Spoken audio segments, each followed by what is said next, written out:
amis, bonsoir ou bonjour selon l'heure à laquelle vous écoutez ce podcast. Avez-vous déjà été confronté à une personne beaucoup plus faible que vous dans la foi? Quelle est l'attitude qu'il faut avoir? Et bien, dans ce message de culte, vraiment nous sommes invités à manifester de l'amour, de la patience vis-à-vis d'une personne qui en Christ vient vraiment de rentrer dans la maison de Dieu, vis-à-vis d'une personne qui manque de maturité vis-à-vis de Dieu. Vous savez, Dieu est toujours patient avec nous, et même si nous pensons avoir déjà un long parcours avec lui, nous ne manquons pas souvent de faire des erreurs. Eh bien, Dieu il reste patient avec nous. Et c'est la même attitude qu'il nous demande d'avoir vis-à-vis de l'autre. N'oubliez pas ce passage qui dit « Aimez-vous les uns les autres ». Alors, manifestons vraiment de l'amour vis-à-vis des personnes qui sont plus faibles que nous dans la foi et nous représenterons ainsi Jésus-Christ envers cette personne. Que Dieu vous bénisse et n'oubliez pas qu'il vous aime énormément.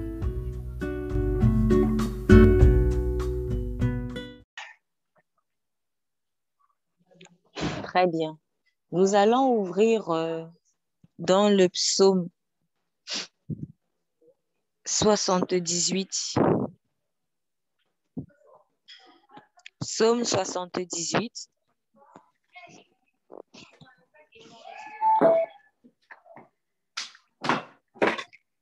Nous allons faire assez de lecture aujourd'hui, mais c'est pour la bonne cause.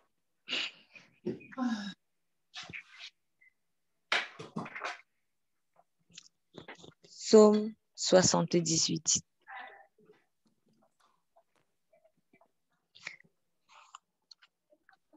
Verset 37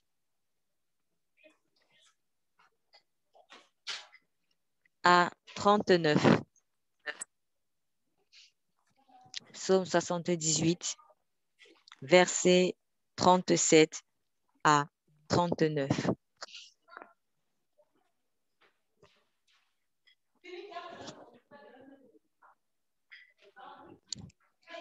Est-ce que quelqu'un veut bien faire cette lecture, s'il vous plaît? Je peux, moi, si vous voulez. Oui, vas-y. Alors, leur cœur ne lui était pas fermement attaché et il n'était pas fidèle à son alliance. Pourtant, lui, dans sa compassion, il pardonne la faute et ne détruit pas.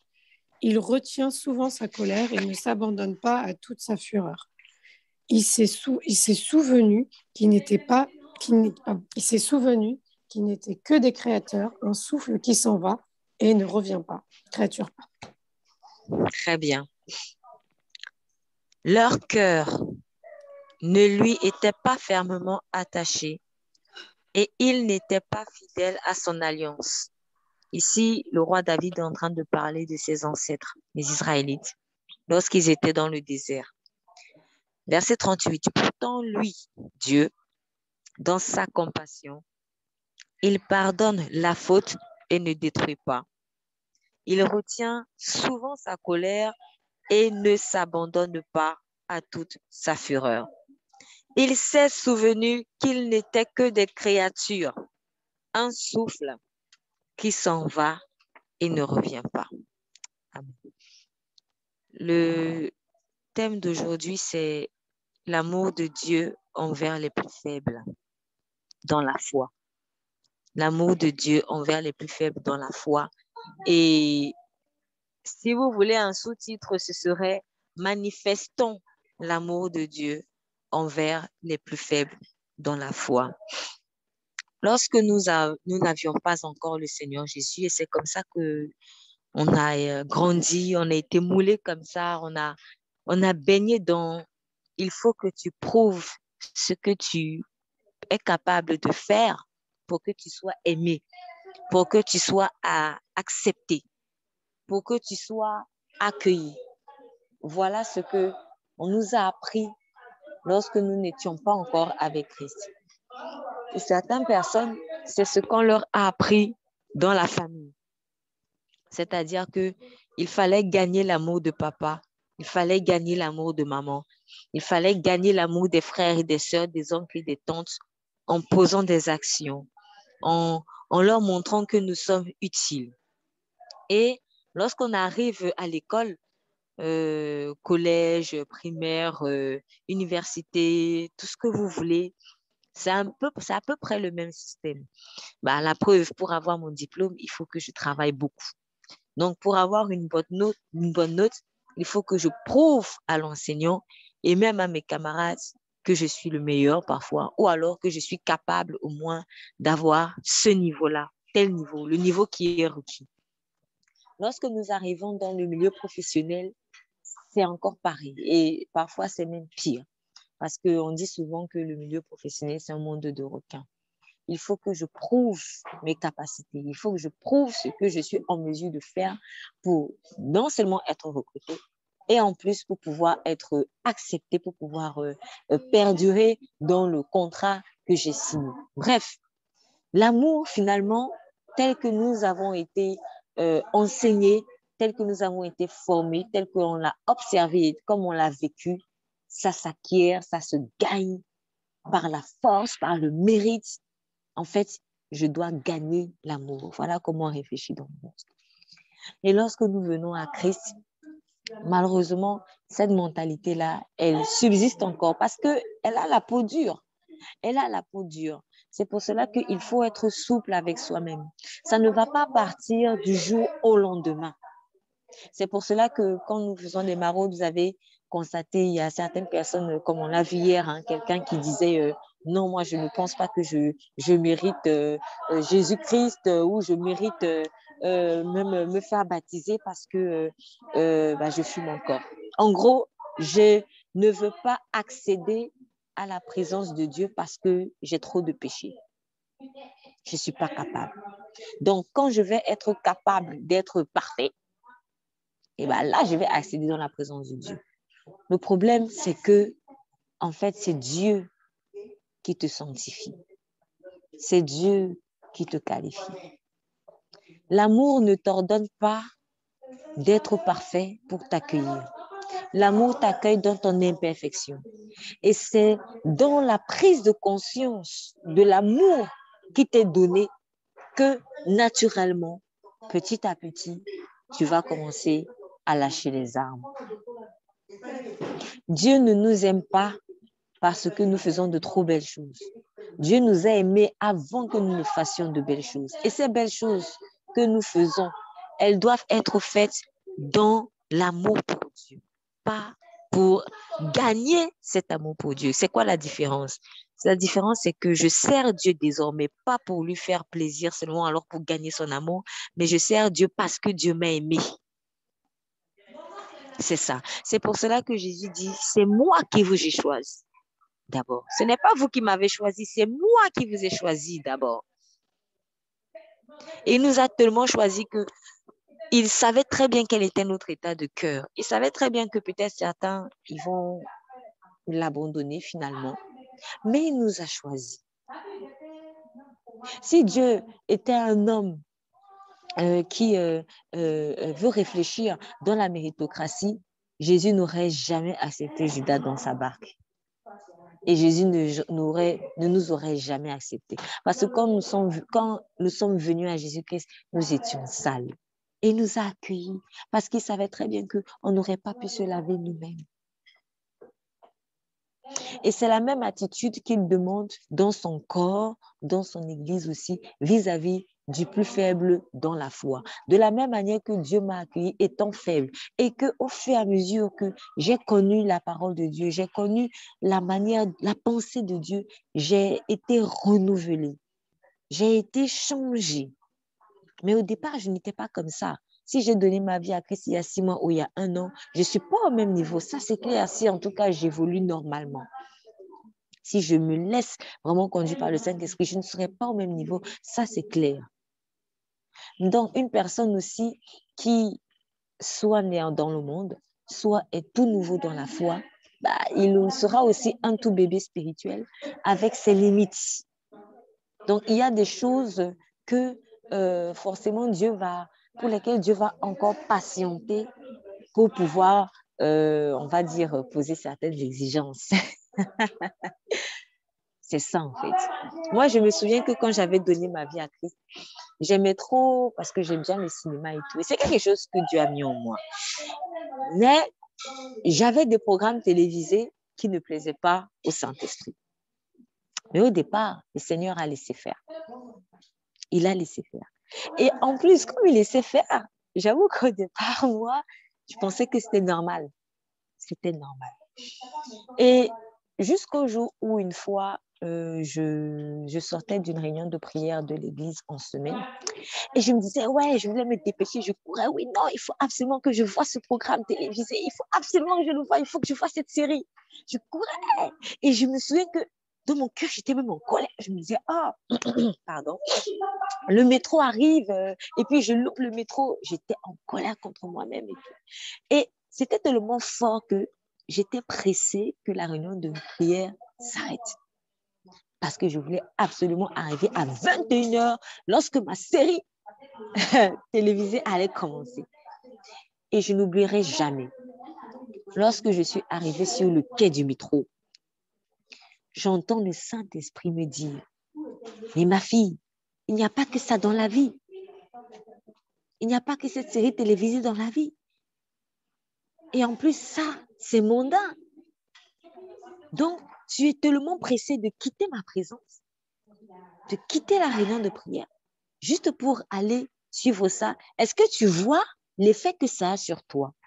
Et à ce moment-là, quand j'ai réalisé l'effet malsain que cette série télévisée avait sur moi, c'est-à-dire elle faisait déjà concurrence dans mon cœur avec Dieu.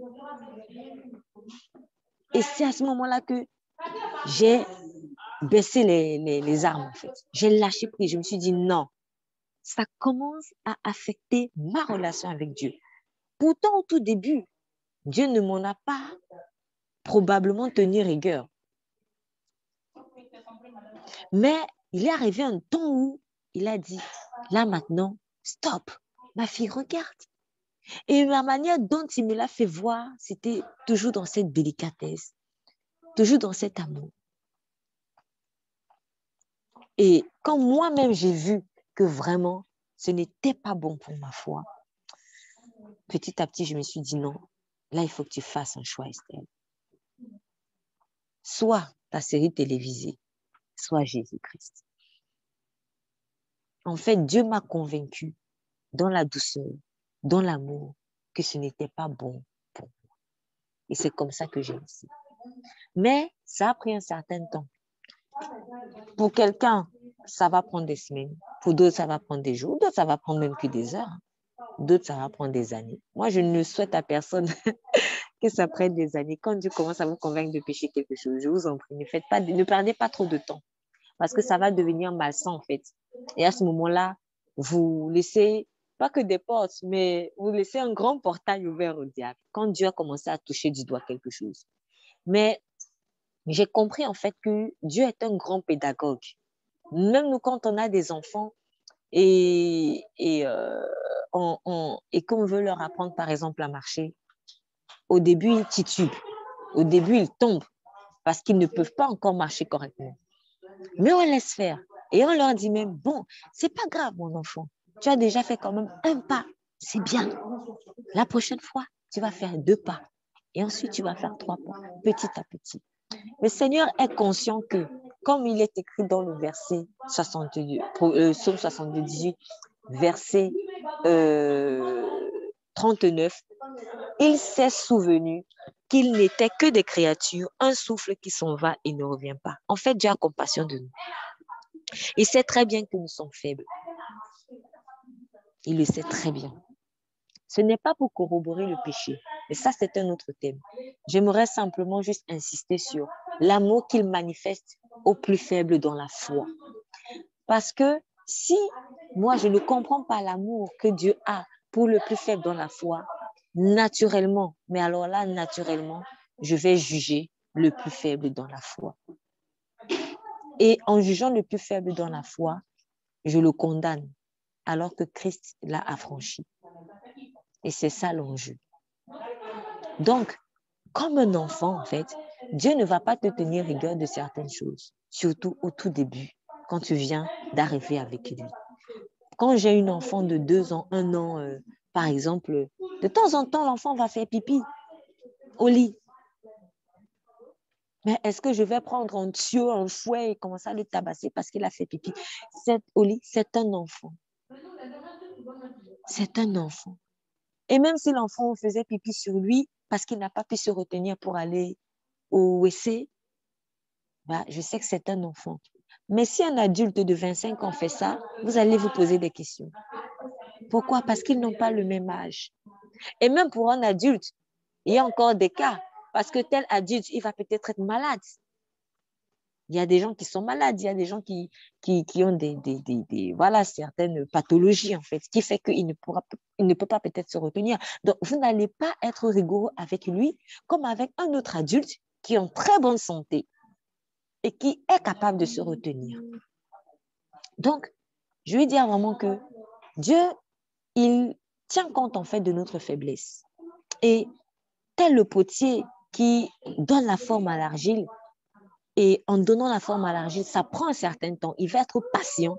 Dieu ne va pas vous demander de devenir la tasse de thé qu'il est en train de fabriquer à 2 jours de conversion. Donc, pour moi-même qui viens de donner ma vie à Christ, il faut que je sois souple en fait et que je prenne conscience de ce que Dieu est souple avec nous. De toute manière, je ne peux pas me libérer des jougs que j'ai par mes propres forces. C'est impossible, sinon je n'aurais pas eu besoin de Jésus. Et il y a des jougs qui partent instantanément. Il y a des jougs qui partent progressivement. Il ne faudrait pas juste que cette liberté que nous avons acquise en Christ devienne un prétexte pour pécher délibérément. Ça, c'est autre chose. Mais je dis, ce n'est pas encore le thème d'aujourd'hui. Un autre jour, on abordera cela. Mais vraiment, aujourd'hui, je sens que le Seigneur me pousse à... Pour moi-même, je me prêche vraiment à moi-même. Hein. Je me prêche à moi-même. Le Seigneur veut qu'on manifeste de l'amour au plus faible dans la foi. De la même manière que lorsque nous-mêmes nous sommes venus à Christ, le Seigneur nous a manifesté de l'amour. Il a été patient. Personnellement, je n'oublierai jamais cette patience qu'il a eue avec moi vis-à-vis de ces programmes télévisés mondains qui ne m'apportaient finalement rien en fait, parce que c'est ça, c'est prendre conscience à un moment donné, moi-même, que en fait, ce que je regarde à la télé, cette émission-là, cette série-là, ce film-là précisément, ne m'apporte rien. Et pire encore, quand il commence déjà à faire concurrence à Dieu dans mon cœur, là, il y a un problème. Car rien ne doit être au-dessus de Dieu à mes yeux. Sinon, ça devient l'idolâtrie. L'idolâtrie, ce n'est pas juste se prosterner devant une statuette. L'idolâtrie, c'est qu'est-ce que j'aime plus dans mon cœur que Jésus. Qu'est-ce que je ne suis pas prêt à abandonner pour Jésus. C'est ça l'idolâtrie. Si je ne suis pas capable d'abandonner mon enfant pour Jésus, quand je dis abandonner, c'est entre guillemets, hein, c'est vraiment à l'image d'Abraham qui était prêt à sacrifier Isaac. Je ne demande pas de prendre son enfant et de le jeter dans la poubelle, non. Et quand je dis vraiment abandonner entre les mains de Dieu, c'est-à-dire, est-ce que tu es prêt à lâcher prise sur ton enfant? Est-ce que tu es prêt? S'il y a quelqu'un qui a perdu un enfant et qui en veut toujours à Dieu, jusqu'à la fin de ses jours, c'est qu'au fond de ton cœur, tu aimais plus ton enfant que Dieu. Donc, tu n'as pas abandonné entre les mains de Dieu ton enfant. Peut-être c'est fort comme exemple, mais ce sont des réalités.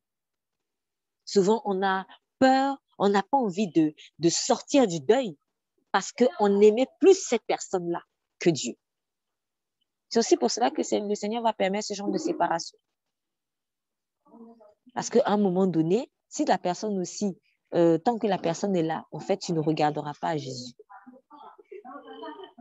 Donc, parfois aussi, le Seigneur va permettre certaines séparations, des séparations de 2 personnes vivantes. Parfois aussi, ça va être une mort qui va arriver, malheureusement.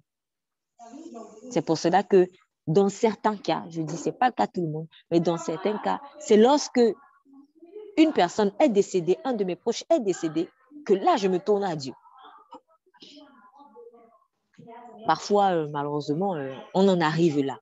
Mais l'essentiel, c'est que j'ai envie de dire que vous soyez sauvés. pas que cette personne soit vivante, c'est que vous soyez sauvés et que vous avez la vie éternelle. Ça, c'était une parenthèse. Donc, je veux juste te dire que le Seigneur, vraiment, au début de ma conversion, il va permettre un certain nombre de choses. Ça veut dire quoi? Ça veut dire aussi que lorsque le Seigneur va pointer du doigt tel péché, va dire, bon, ma fille, tu sais, aujourd'hui, le moment est venu que nous nous entretenions sur ta façon de t'habiller. Je donne un exemple. Peut-être que moi, j'aimais bien m'habiller sexy, montrer mes cuisses, exposer ma poitrine, être aguichante. En parlant de sexy, parce qu'on aime bien ce mot-là, hein, beaucoup de personnes aiment bien ce mot. Ah tiens, c'est sexy. Même en pâtisserie, je le vois. Tiens, ton gâteau est sexy. Mais on oublie que sexy signifie ce qui attire le sexe. Donc, si tu aimes bien t'habiller sexy et que tu n'attires que des hommes qui ne veulent que ton corps, il ne faut pas aussi être étonné. Tu ne peux pas demander une chose de son contraire. Oh Seigneur, donne-moi un homme fidèle et tout. Mais sauf que toi, tu t'habilles sexy. Donc, tu attires des gens qui vont être attirés par le sexe et qui ne vont t'aimer que pour le sexe. Bon, à un moment donné, il faut savoir ce que tu veux. Quand je viens à Christ, peut-être que je m'habille d'une façon qui n'est pas très décente. En tout cas, qui n'est pas digne d'un roi en Christ ou digne d'une reine en Christ. J'ai envie de dire ça comme ça. Digne d'un enfant de Dieu. D'une façon respectable. Selon Dieu. Donc, au début, le Seigneur va laisser. Parce que le plus important, c'est que tu rentres d'abord dans la maison. C'est que tu aies donné ta vie à Christ. Et après, à un moment donné, tu ne vas pas rester à ce niveau. Parce que si mon enfant ne grandit pas, qu'est-ce que je vais faire? Je vais l'amener à l'hôpital voir des médecins pour lui dire, mais docteur, il a 10 ans, mais il a la taille d'un enfant de 1 an. Ça va m'inquiéter. Donc, pour Dieu, c'est la même chose. À un moment donné, le Seigneur va dire, bon, là, ma fille, mon fils, il faut qu'on voit ton habillement. Et à ce moment-là, il faudra vraiment que je me laisse faire.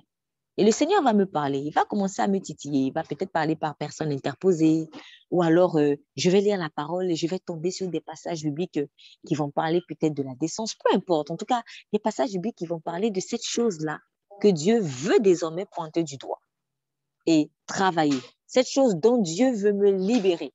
Parce qu'en réalité, ce sont des libérations, ce sont des délivrances. Peut-être que j'aime trop m'habiller comme ça. Au fond, parce que je veux attirer l'attention. Donc, en réalité, au fond, je cherche l'amour. C'est ça.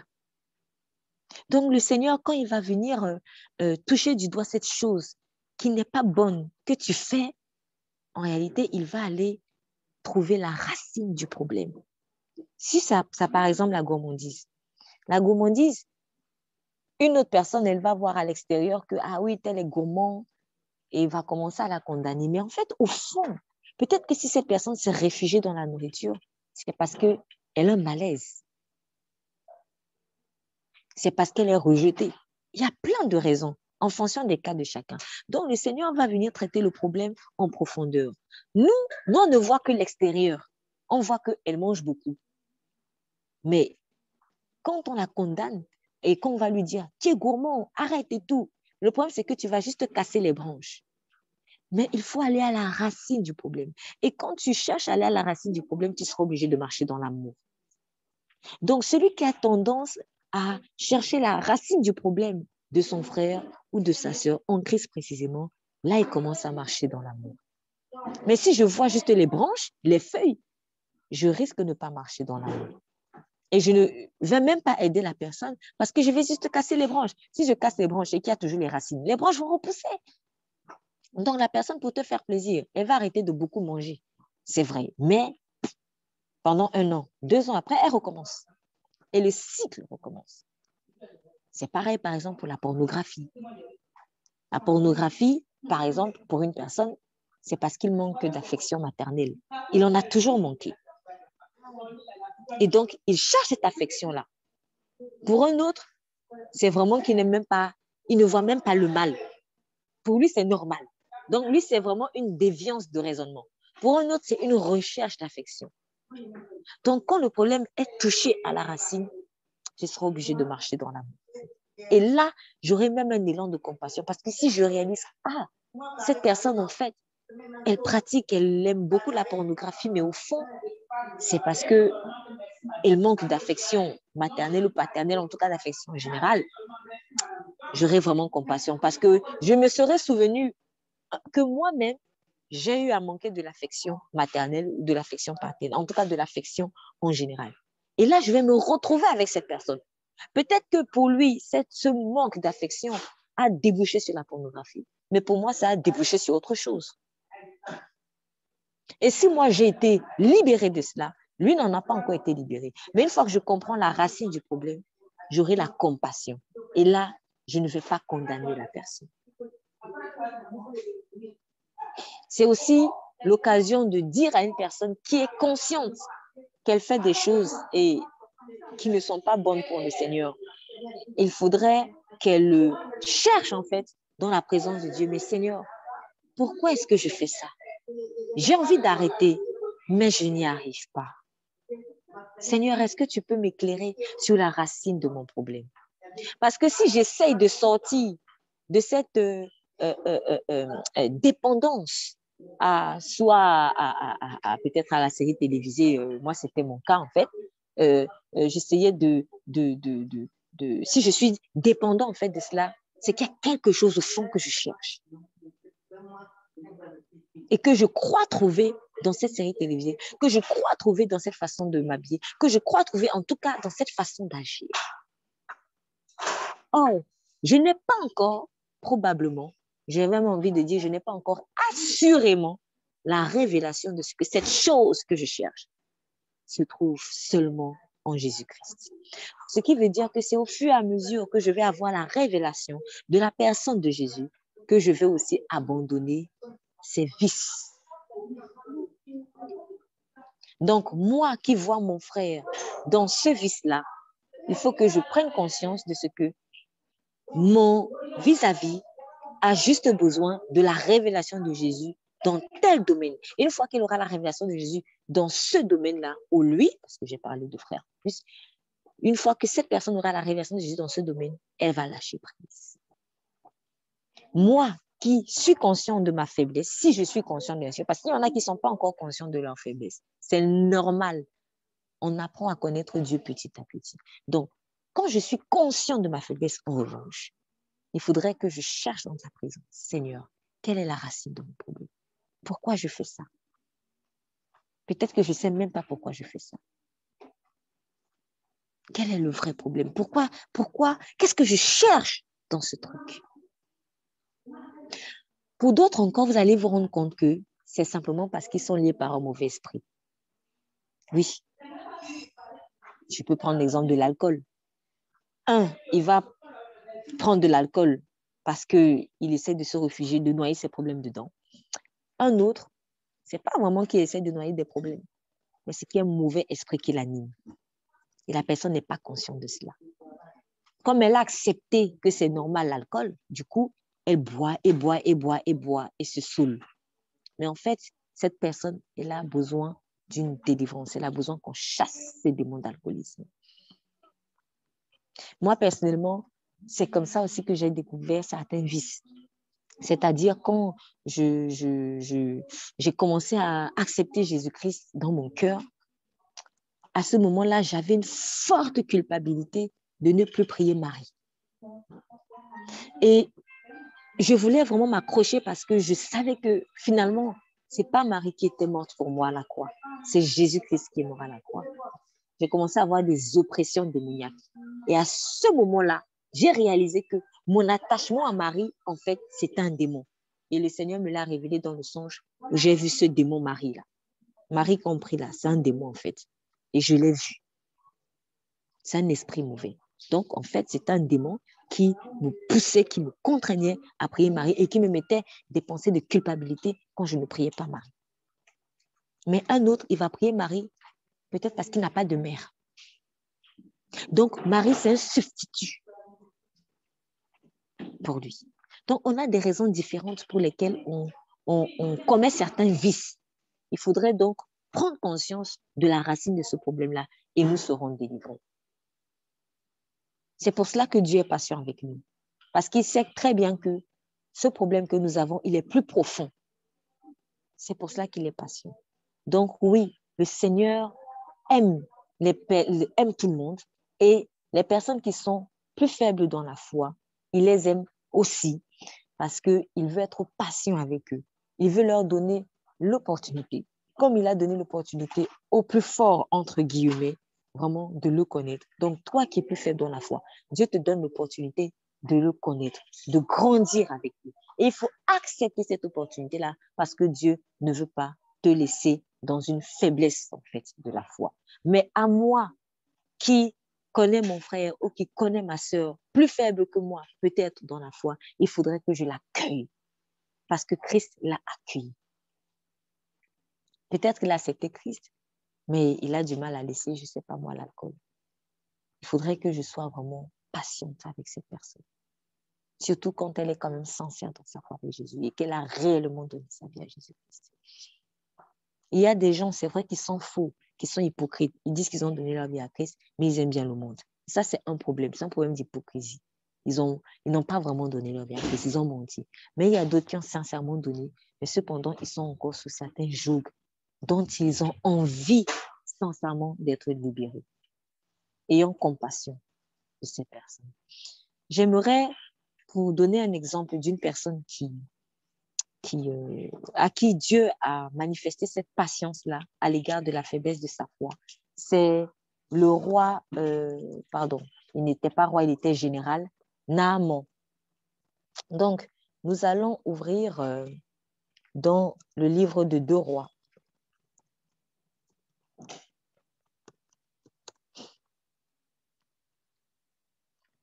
Nous allons ouvrir dans le livre de 2 Rois,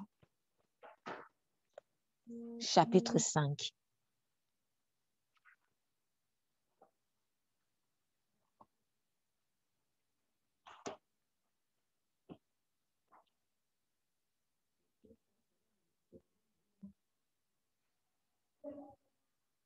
Deux Rois, chapitre 5.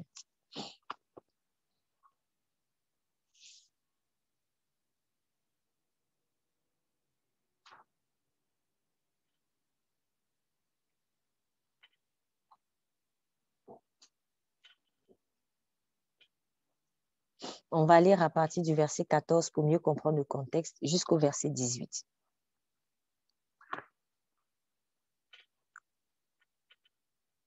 Deux Rois, chapitre 5, verset 14 à verset 18. Je rappelle le contexte. Naaman est un général syrien qui a été frappé de lèpre. Donc, grâce à une de ses servantes juives qui avait été amenée en captivité en Syrie, il apprend qu'il peut être guéri par le prophète Élisée. Donc, il va en Israël et il rencontre le prophète Élisée. Le prophète Élisée lui dit, va te laver 7 fois dans le Jourdain. Au début, Naaman résiste, finalement, il capitule. Et il va se plonger 7 fois dans le Jourdain et il guérit. Donc, nous allons lire à partir du verset 14 jusqu'au 18. Est-ce que quelqu'un veut bien faire la lecture, s'il vous plaît? La première personne, allez-y.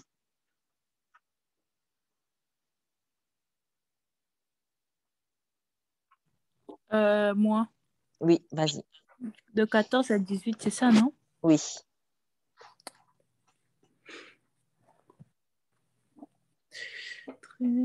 Il descendit alors se plonger 7 fois dans le Jourdain, conformément à la parole de l'homme de Dieu. Sa chair redevint comme celle d'un jeune enfant et il fut pur. Naaman retourna vers l'homme de Dieu avec toute sa suite.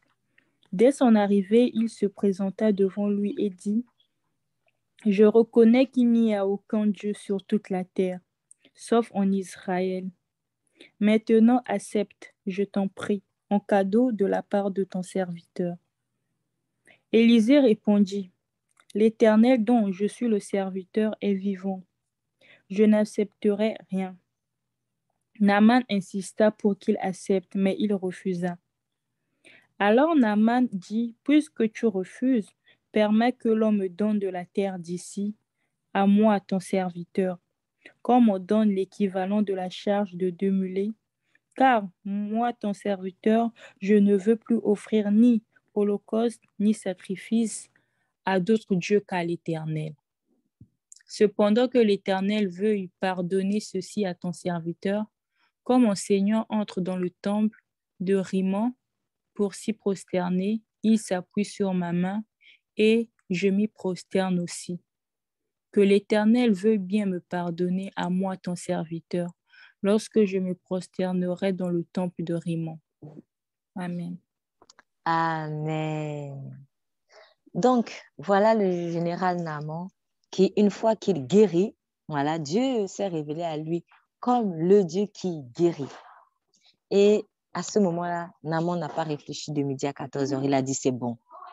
Il dit donc, à partir d'aujourd'hui, je croirai seulement en l'Éternel Dieu d'Israël, car je sais que c'est lui le vrai Dieu. Donc, c'est comme quelqu'un qui, aujourd'hui, dit, maintenant que je sais que Jésus m'a guéri, non, je donne ma vie à Jésus-Christ.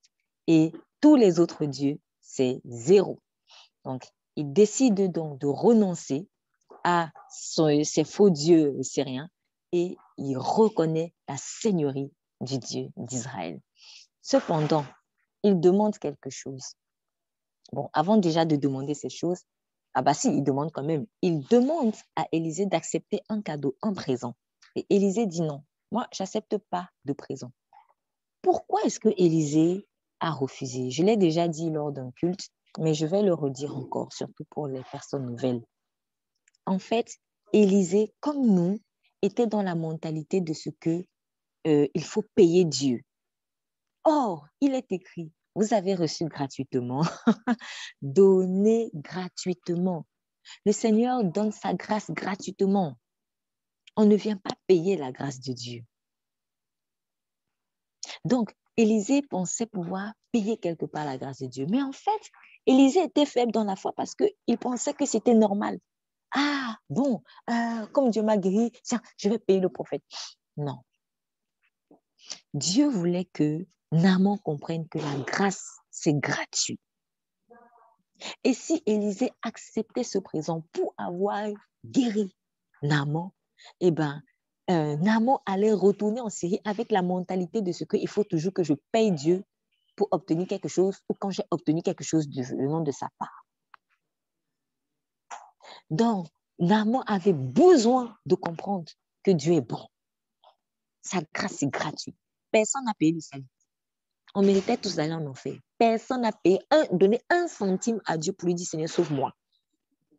Personne n'a donné un centime à Dieu pour lui dire, guéris-moi. Les offrandes que nous faisons dans la maison de Dieu, ça n'a rien à voir avec le payer. C'est quelque chose que lui, il mérite. Donc, je ne viens pas payer la grâce. Et c'est pour cela aussi qu'il dit que quand on fait l'offrande, il faut qu'on le fasse avec joie, avec amour. Vaut mieux, si je n'ai pas la joie, l'amour dans mon cœur pour donner l'offrande, vaut mieux que je ne donne rien. C'est pour cela qu'il avait aussi refusé l'offrande de Caïn. Parce que c'était une offrande qui n'avait pas été faite dans l'amour. Dieu n'a pas besoin de notre argent. Il n'a pas besoin de nos biens. C'est nous qui avons tout intérêt à lui donner parce que c'est une reconnaissance. C'est simplement une reconnaissance. Donc, Naaman, malheureusement, lui, il était dans cette mentalité de ce que moi, je viens payer. Et Dieu merci qu'Élisée a été intègre. Il a dit non. C'est gratuit. Ici, là, en Israël, Dieu, en tout cas le Dieu d'Israël, lui, c'est un Dieu qui fait les choses gratuitement.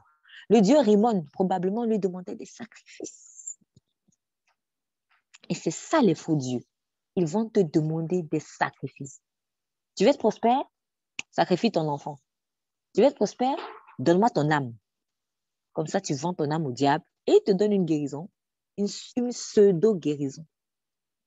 Mais ce n'est pas en réalité une guérison. Donc, Dieu voulait libérer Naaman de cette mentalité de la méritocratie. Il ne faut pas oublier que c'est un général. Donc, un guerrier, il était formé à la guerre. Et quand vous êtes dans cette... vous avez été éduqué comme ça, pour vous, vous obtenez tout par la force. Donc, quelque part, vous méritez.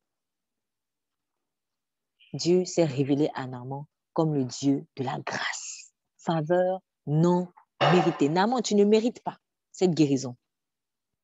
Tu ne mérites pas ce renouveau parce qu'on vous dit que bien que quand il est sorti du Jourdain, ça aussi c'est une image du baptême.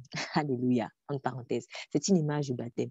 Donc, Il était en train de dire, en fait, à Naaman, comme tu es sorti de l'eau là, et que tu as vu comment ta peau est redevenue comme un bébé, ça me fait penser un peu à la nouvelle naissance. Tu ne le méritais pas, Naaman. Je te l'ai donné gratuitement. Pourquoi? Parce que Naaman, je t'aime. Naaman, je t'aime. L'Éternel m'aime. C'est pour cela qu'il m'a fait grâce de sa bonté. Je te conserve ma bonté parce que je t'aime. C'est tout. Dieu n'est pas bon avec Naaman, avec moi, ou avec vous, parce qu'on mérite. Il est bon avec nous juste parce qu'il nous aime. C'est tout. Il n'y a pas d'autre explication. Donc, l'Élysée refuse. Naaman insiste, mais Élisée refuse. Donc, du coup, Naaman va comme ça. Et il demande une autre, entre guillemets, faveur. Hein. Je ne sais pas si on peut appeler ça faveur. Mais en tout cas, il demande ceci à Élisée, verset 18. Cependant, que l'Éternel veuille pardonner ceci à ton serviteur. Donc, il dit, Seigneur, je te demande pardon. Mais quand mon Seigneur entre dans le temple, en fait, il est en train de parler du roi syrien. Parce que Naaman, lui, il était général. Mais au-dessus du général, il y avait le roi syrien. Donc, il dit, quand mon Seigneur, le roi, en fait, entre dans le temple de Rimmon, donc le dieu syrien, leur faux dieu syrien, pour s'y prosterner, il s'appuie sur ma main. Et je m'y prosterne aussi. Et en fait, il est en train d'expliquer que quand le roi va souvent dans son rituel sûrement se prosterner dans le temple de Rimmon, et ben, Naaman l'accompagne. Naaman l'accompagne. Donc, en fait, c'est comme si, imaginez, pour que ce soit un peu plus facile à comprendre, hein, imaginez que vous êtes le garde-corps du président. Imaginez que vous êtes le garde-corps du président. Pardon pour les bruits. Imaginez que vous êtes le garde-corps du président. Et que le président, normalement, où il va, vous devez être. Enfin, plus ou moins. Et le président rentre donc dans le temple de Rimmon, en faux Dieu, pour se prosterner. Vous êtes son garde-corps. Vous devez assurer sa protection. Sauf que vous ne croyez plus en Rimmon. Vous savez que le vrai Dieu, c'est l'Éternel. Et c'était un peu dans la position dans laquelle Naaman était. Donc, il dit que le Seigneur me pardonne. Mais quand le roi entre dans le temple de Rimmon, il s'appuie sur moi. Parce qu'en fait, c'est moi qui dois l'accompagner.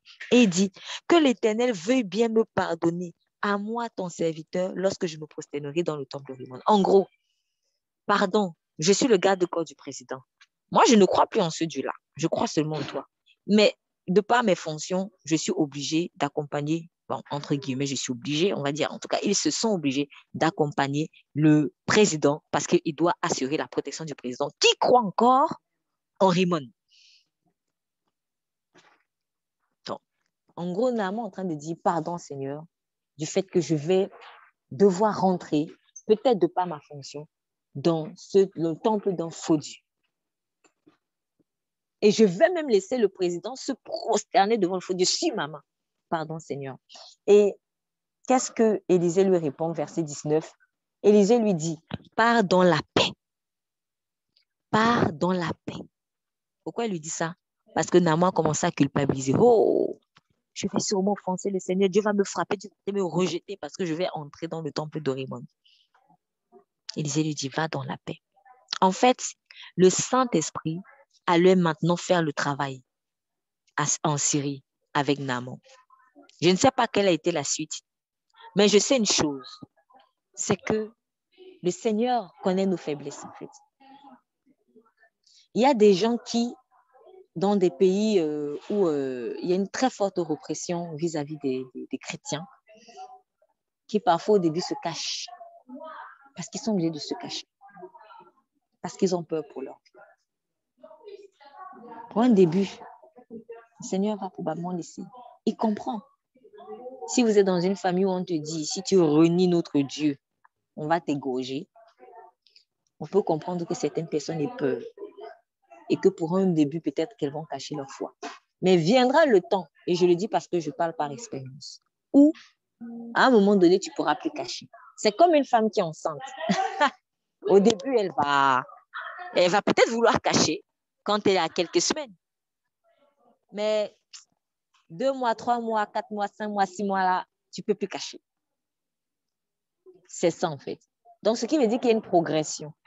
Pendant un temps, le Seigneur va probablement laisser. Mais viendra le temps où il estimera que, bon, tu as déjà assez vu, tu as déjà assez compris. Maintenant, tu as la capacité de dire non à Raymond, non au faux Dieu. Mais remarquez la bonté de Dieu au début de la foi. Naaman venait juste de donner sa vie à Dieu. Tout juste. Et Élisée lui dit, va en paix. Va en paix. Va en paix. Naaman lui-même, à un moment donné, allait comprendre que je ne peux pas continuer comme ça. Mais Élisée a laissé faire le Saint-Esprit. Laisse faire le Saint-Esprit dans la vie de cette personne pour qui tu pries. Laisse faire le Saint-Esprit dans la vie de cette personne que tu évangélises. Laisse faire le Saint-Esprit dans la vie de cette personne que tu as, en guillemets, gagné à Christ dans son processus de sanctification. Laisse faire le Saint-Esprit. Chaque fois que j'essaierai de prendre la place du Saint-Esprit dans la sanctification de la personne, je vais me casser la figure. Parce que ce n'est pas mon rôle, c'est le rôle du Saint-Esprit. Le Saint-Esprit est là pour convaincre de péché. Donc, tant que quelqu'un n'est pas vraiment convaincu de péché, il serait difficile qu'elle se repente. Et là, je parle de quelqu'un même qui a donné sa vie à Christ. Parce que dans notre sujet de sanctification, on se repent au fur et à mesure de nos vices.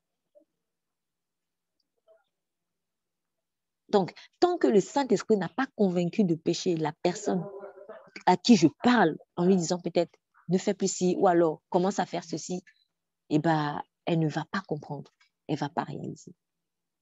C'est pour ça qu'il faut prier pour le cœur des gens. Donc, on a plusieurs exemples dans la parole comme ça, mais j'ai eu à cœur vraiment de parler du cas de Naaman. Naaman, il venait à peine donner sa vie à Dieu. Mais remarquez aussi que, vraiment, vous voyez quelque part, quand la lumière de Dieu est vraiment venue dans l'esprit de quelqu'un, parce que quand il a demandé à Élisée que Dieu me pardonne, il avait lui-même compris qu'il y a un problème avec Raymond. Avant, il ne voyait pas le problème. Et c'est comme ça que vous voyez que le Saint-Esprit est vraiment en train d'agir dans le cœur des gens. C'est-à-dire que quand il vient, personne n'est venu vous dire, hey, tu sais, ce que tu fais là, c'est mauvais. Personne n'est venu dire à Naaman, ça là, c'est mauvais. Mais lui-même, par la puissance du Saint-Esprit, une fois qu'il a accepté Dieu, il a compris que ce que je fais là, c'est pas bon. Et c'est pour ça qu'il a demandé pardon. Et parce qu'il a commencé à comprendre, eh ben, il faut laisser le Saint-Esprit aller au bout du processus avec la personne. C'est pour ça qu'il y a un passage qui dit que viendra le temps où on ne vous enseignera plus pour vous dire fais ceci, ne fais plus cela. Pas le Saint-Esprit lui-même, le Seigneur lui-même en fait enseignera. Donc quand tu as donné ta vie à Christ, il y a des choses qu'on n'aura même pas besoin de te dire. Ça c'est mauvais, ça c'est pas mauvais, ça c'est bon. Parce que la conscience a été réveillée. La conscience, c'est une partie de l'esprit. Parce que, quand je vais expliquer, dans l'âme, vous avez la volonté, vous avez l'intelligence, vous avez les émotions. Dans l'esprit, vous avez la communion. C'est-à-dire, il y a un aspect, c'est un aspect de notre esprit, une partie de notre esprit par laquelle on rentre en communion avec Dieu. En fait, l'esprit, c'est ça qui rentre en communion avec Dieu. C'est pour cela que quand on est de nouveau, on commence à rentrer en communion avec Dieu. Quand tu nais de nouveau, le Saint-Esprit entre dans ton esprit. Mais dans l'esprit, tu as aussi la conscience. Donc, quand ta conscience est morte, tu vas faire des œuvres mortes. Voilà. Donc, une personne qui pêche, qui fait du mal, parfois, en fait, sa conscience est l'anéantie. Il n'a même plus froid aux yeux. Donc, il fait ça, il s'en fout. Mais quand maintenant, le Saint-Esprit réveille ton esprit, et donc, il va réveiller ta conscience, il va illuminer ta conscience, tu auras une conscience beaucoup plus vive. Ta conscience va devenir plus vive. Et là, tu vas poser des actes et tu vas te dire, ça, c'est pas bon, ça. Tu vas commencer à juger dans ton cœur. Pourtant, tu jugeais dans ton cœur avant, personne ne te voyait. Et toi-même, peut-être, tu t'en foutais. Mais quand tu reçois le Saint-Esprit qui réveille ta conscience, dès que tu as jugé dans ton cœur, tu te sens titillé. Tu te dis, non, j'ai une mauvaise pensée, c'est pas bon. Pardon, Seigneur, pardon, Seigneur. C'est ça, en fait. Donc, Naaman, sa conscience a été réveillée. Il a vite compris que ce que je fais là, depuis toujours, depuis des années, c'est pas bon. Et c'est pour ça qu'il a demandé pardon. C'est pour cela qu'il a demandé pardon. En revanche, j'aimerais juste faire rapidement la comparaison avec Géasi. Géasi qui, lui, en revanche, a été frappé par Dieu. Pourquoi? Parce qu'il a voulu monnayer la grâce de Dieu dans la vie du général Naaman. Puisqu'il est allé vers Naaman et a menti à Naaman que Élisée a besoin de vêtements, etc., etc. Voilà comment Élisée donne à Géasi des biens, des cadeaux, des présents, etc. Géasi l'a fait dans un élan, il était zélé pour le faire parce qu'au fond, quelque part, Naaman a donné avec promptement tous ses cadeaux parce que quelque part, Naaman voulait vraiment faire des cadeaux à Élisée. Et donc, quand Géasi a compris ça, Géasi est venu utiliser la faiblesse de Naaman. Il s'est dit, bon, comme je vois que Naaman veut donner quelque chose à Élisée, je vais aller lui mentir que finalement, Élisée s'est rétracté et Élisée a besoin de cadeaux. C'est ça. Et il a fait. Pourquoi? Parce qu'il estimait qu'il fallait que Élisée paye pour la guérison qu'il a obtenue. Géasi, lui, n'avait pas encore compris que vous avez reçu gratuitement, donné gratuitement. Et quand il a fait ça, Élisée a eu la révélation par le Saint-Esprit et la parole de condamnation est venue. Et il a dit à Géasi, est-ce le temps de prendre de l'argent, de prendre des vêtements, puis des oliviers, des vignes, des brebis, des bœufs et des serviteurs et des servantes? C'est pourquoi la lèpre de Naaman s'attachera à toi et à ta postérité à jamais. Et il sortit devant Élisée blanc de lèpre comme neige. Ça, c'est versets 26 et 27. Alors, on se dit, pourquoi Géasi, qui lui il a aussi une faiblesse, on peut dire que c'est une faiblesse. Oui, on peut dire que c'est une faiblesse, la cupidité. Non, mais pourquoi lui, il était frappé? Pourquoi Dieu l'a frappé lui? Et Naaman, qui aussi quelque part a une faiblesse dans le sens où c'est donnant absolument avec Dieu, il ne comprend pas la grâce parce que Géasi aussi n'avait pas compris la grâce. Donc, on a deux personnes. Géasi qui n'a pas compris la grâce puisqu'il veut monnayer la grâce. Naaman qui aussi n'avait pas compris la profondeur de la grâce puisqu'il voulait la monnayer. Mais il y a un qui était frappé et il y a un autre à qui Dieu dit va en paix. Quelle est cette différence de traitement? D'aucuns va dire Dieu est injuste. Non. Comme je vous ai dit au tout début, ça dépend de ton niveau de foi. Géasi était l'assistant d'Élisée. Géasi, tu as marché avec le prophète Élisée. Géasi, tu as servi le prophète Élisée. En fait, Géasi, tu te formais dans l'intimité du prophète Élisée. Tu as vu Dieu. Tu as vu les actions de Dieu. Géasi, tu n'as pas la même foi que Naaman. Dieu va être plus rigoureux avec les personnes qui sont plus proches de lui. Pourquoi? Parce que plus tu es proche de Dieu, plus tu es censé savoir un certain nombre de choses sur sa personne. Moins tu es proche, moins tu es censé savoir. C'est normal. Je reprends tout simplement l'image de votre fils qui a 25 ans et de votre fils qui a 1 an, à qui vous n'allez pas avoir les mêmes exigences. Vis-à-vis de qui vous n'allez pas avoir les mêmes exigences, pardon. Géasi était censé savoir. Et quand tu es déjà censé savoir et que tu continues de pécher, alors là, c'est que tu es vraiment méchant. C'est que tu es vraiment méchant. Donc, vis-à-vis de Naaman, de Géasi, pardon, Naaman était un peu faible dans la foi. Vis-à-vis de Géasi, Naaman était un peu faible dans la foi parce que Géasi était censé avoir une certaine expérience des choses de Dieu. Naaman n'en avait pas.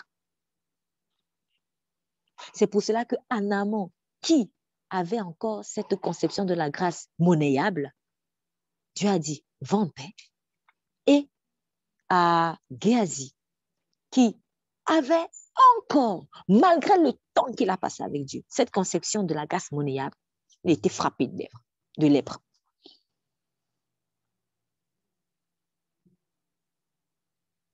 Dieu sera exigeant avec nous au fur et à mesure que nous allons grandir. Donc, c'est aussi pour ça que ça ne sert à rien de se comparer les uns les autres. Ça ne sert à rien. Parce que nous n'avons pas déjà les mêmes destinées, mais au-delà du fait que nous n'avons même pas les mêmes destinées, les mêmes appels, mais nous n'avons pas le même niveau de foi. Donc, n'essaie pas de faire les choses qu'un plus mature dans la foi peut faire. Attends ta maturation. Tu vas te faire mal. Et pour le plus mature, n'essaie pas de te mettre au niveau du plus petit. Se disant que Dieu va te traiter comme un plus petit. Non, tu es déjà mature. Je vais donner une petite anecdote. Une petite anecdote qui m'a fait bien rigoler, mais je l'ai trouvée un peu triste quand même. C'est une image, en fait, que j'avais vu, une image d'une sorte d'humour. C'était un monsieur qui avait volé les transports. Donc, il n'avait pas son ticket de transport, sa carte de transport. Et quand il y avait le contrôle, donc quand les agents sont venus pour contrôler, donc on lui demande donc son titre de transport et puis il présente une carte. Et quand on regarde sur la carte, on voit qu'en fait, c'est une carte de transport pour enfants. Il me semble bien qu'il y a des cartes de transport pour enfants. Vous me le confirmez ou pas? Vous me confirmez qu'il y a des types de transport que pour enfants? Oui, il y en a. Oui, il y en a en fait. Donc, il avait un titre de transport pour enfants. Et du coup, l'agent regarde et dit, mais parce que c'était un adulte, hein, c'est un monsieur bon, à qui moi, par exemple, je donnerais la quarantaine à peu près. Et quand l'agent regarde la carte, il dit, mais monsieur, votre titre de transport n'est pas valable. Ça, c'est un titre de transport pour enfants. Et puis, le monsieur lui dit, mais je suis enfant de Dieu, non? Ça passe pas. Non, non, non, non, ça passe pas. On parle d'enfant physique. Et même si tu es enfant de Dieu, ça ne te donne pas l'autorisation de pécher. Il a voulu, lui qui est plus ou moins mature, hein, il a voulu prendre le vêtement d'un plus faible dans la foi, d'un plus petit. Ah, ça passe pas. C'est pour cela que je dis, toi qui es grand vis-à-vis d'un tel, n'essaye pas de porter son vêtement et n'attends pas à ce que Dieu te traite de la même manière que lui. Toi qui es plus faible, n'essaye pas de rentrer dans le couloir de celui qui est plus mature parce que tu vas te casser la figure. Mais sache que toi qui es plus faible, viendra le temps où Dieu va élever le niveau de ses exigences. Pourquoi? Parce que en fait, Dieu est saint et il n'a jamais renoncé à sa sainteté. C'est justement parce qu'il est saint que Jésus a dû mourir. Donc, il ne faut pas qu'on tombe dans cette erreur qui viendra avec malheureusement le communisme. Oui, Dieu ne te juge pas, Dieu est bon, on ira tous au paradis, tant pis. Oui, tu peux aimer Dieu, hein, mais tu peux aussi faire ceci. T'inquiète pas, il est bon. Non, non, non, non, Dieu est bon, mais Dieu n'est pas un bonbon qu'on suce et on jette comme ça. Donc, moi qui suis plus faible dans la foi, Dieu me laisse le temps encore de prendre mes marques. C'est normal. Un bon enseignant, il fait pareil. Quand un élève vient d'arriver, on le laisse prendre ses marques. Mais après, à un moment donné, on va lui dire, non, mais tu es déjà un ancien, quoi. Tu es déjà un ancien, tu devrais déjà comprendre ça. Donc, il faudrait que je ne m'attende pas à ce que je vais rester à ce niveau-là. Donc, il y a des choses que je vais devoir, sur lesquelles je vais devoir lâcher prise. Pour qu'ils ne viennent pas me dire un jour, comme l'apôtre Paul a dit à des membres d'une église, vous qui êtes matures, je suis encore obligée de vous donner du lait comme à des bébés, alors que vous êtes censés déjà manger de la nourriture solide. Ouais. Donc, il y a des gens aussi qui ont ce problème-là, c'est qu'ils doivent être matures, mais ils sont encore immatures. Non. Mais quand je viens d'arriver, comme Naaman, le Seigneur me dira, va en paix. Pour l'instant, va en paix. Moi qui suis plus mature, il faudra aussi que je dise à ceux plus faibles dans la foi, va en paix. Le Seigneur t'aidera. Va en paix. Il ne faudrait pas que je juge. Il ne faudrait pas que je condamne. Il faudrait que je l'accueille parce que Jésus-Christ l'a accueilli. Père, merci pour ta parole.